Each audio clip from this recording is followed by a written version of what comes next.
This is so soothing. I totally get, like, when I put on the beard as well, I totally understood why men do this. It's so incredibly, it's the male Oh, version of playing with your hair like this.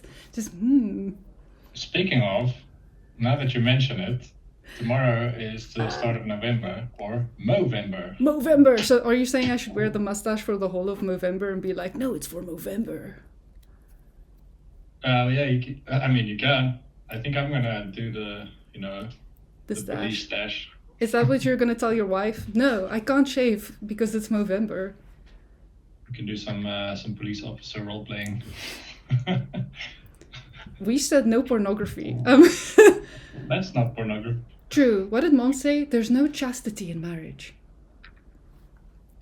There's no chastity in marriage. Yeah, dude, that's literally what mom told me when she was like, I want to talk to you about like the birds and the bees. And I was like, this is awkward, as I already know a lot about the birds and the bees because I'm like 25.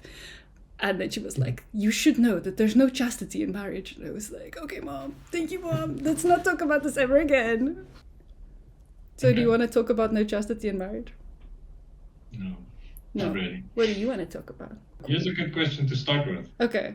Why do you want to do this? Why I want to do this?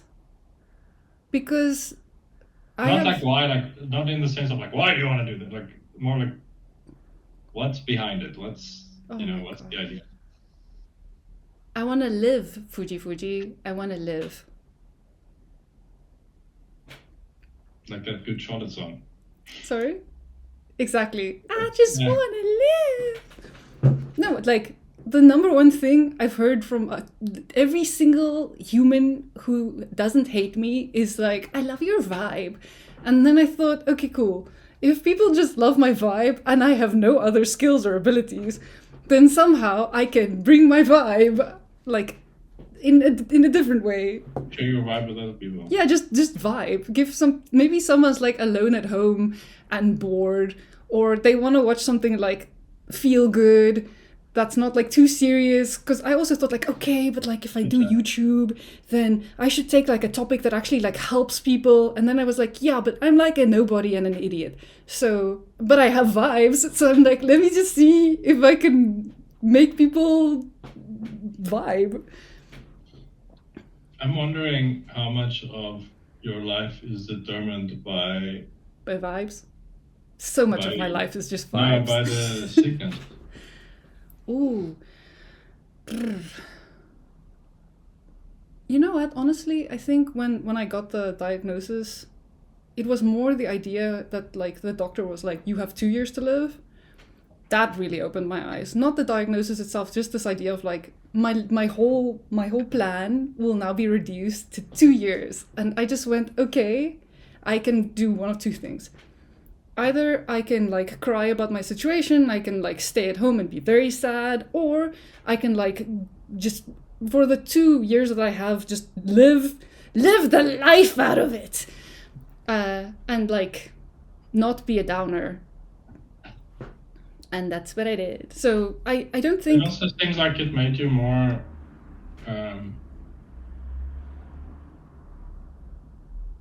risk seeking. no, I was always like, I would say it sharpened things that was already in my system. So I've always been a little bit impulsive, and that was just like, cool. If there's no future, there's also no fear. You know, I didn't have to. It was it was freeing in a way. Once I realized it, I was like, cool. If I only have 2 years to live, then I don't have to worry about like a pension fund or like if I'm gonna become a manager because why? Why would I? And I was already not like I didn't have problems with taking risks, calculated risks, but still. So this is just like it just made it sharper. So it sounds like where a lot of people get stuck is in the mode of where am I going in my life, where you're more focused on sort of what's on my bucket list or what do I still need to experience while I still can. I think I had that a while back, but now, you know, my joke of like my birthday every year is fuck you, Dr. Kitzinger, I'm X years over my expiration date. Next year will be 16 years over, You know, so technically 14 years over what I should have been. Later, you're 16 years expired. I'm 16 years expired. Think, man. That's why my brother and I can't live in the same country. Every time they wear Hascam suits when they visit my house. My house. My apartment. Yeah, who has a house in Germany, honestly? The lizard people. Basically, the lizard people and CEOs have houses. And the wives of lizard people. Okay, let us know in the comments below if you can relate to denial as a coping mechanism. No, not that. No.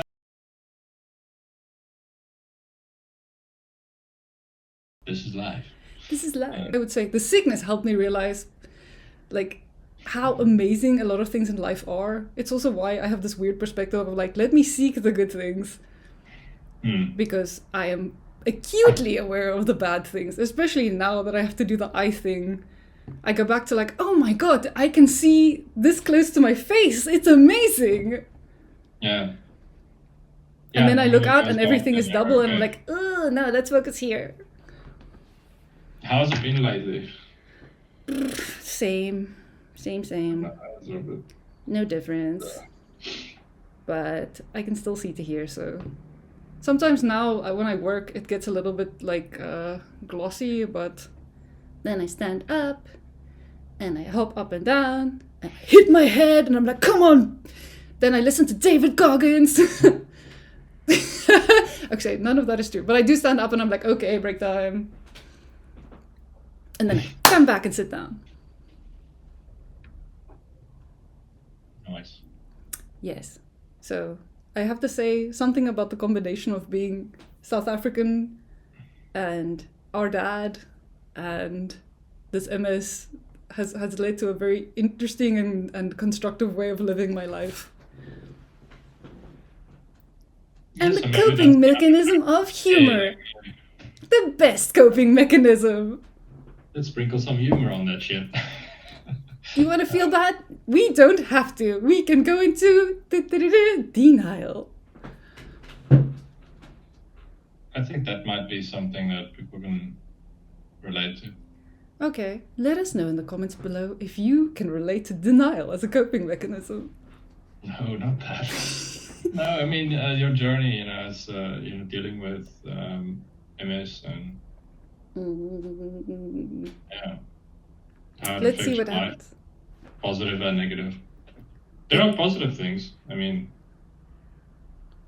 you really went out there. Tell me about my positive thing. You really you just went for it, I would have went for it anyway. Okay, maybe it's something internal. Maybe I'm under the illusion that was some sort of a catalyst. But that's what I'm trying to say. Like, it was already my plan. It just made the brevity of my plan more important. So I was like, not wait 5 years until blah and saved up money. I was just like, okay, it's a super risk, but we're doing it now because we don't have time. Mm. I also unfortunately have this risk-taking thing in my relationships. That I have to say is a not so great thing. Where like, you're just like, I found her, I love her forever. And I'm like, I found them. Let's see how it goes. One, yes. I could have had more of that when I was younger. What? For sure. I could have had more of that when I was younger. Yeah, but like, I think you're a better person for not having had that. Like, I think you got more skills for keeping a relationship because you didn't go through, like, multiple relationships. Yeah, but the thing with the relationships, or at least the mistake I made is, or like the biggest mistake in terms of, romantic relationships is clinging on to something that was the sort of not meant to be or not... Yeah. How can you state that? I was too determined to make it work when it shouldn't have.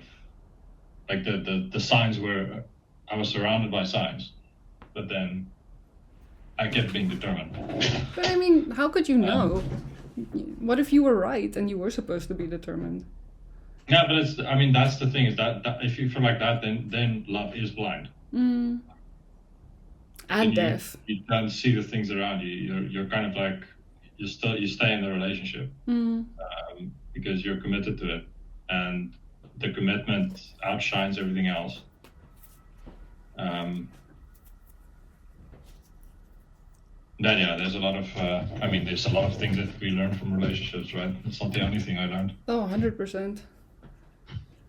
The patch is coming back on because you're starting to get drifty. And I love you, but 2 of you is too much. Yeah, one is a lot to handle.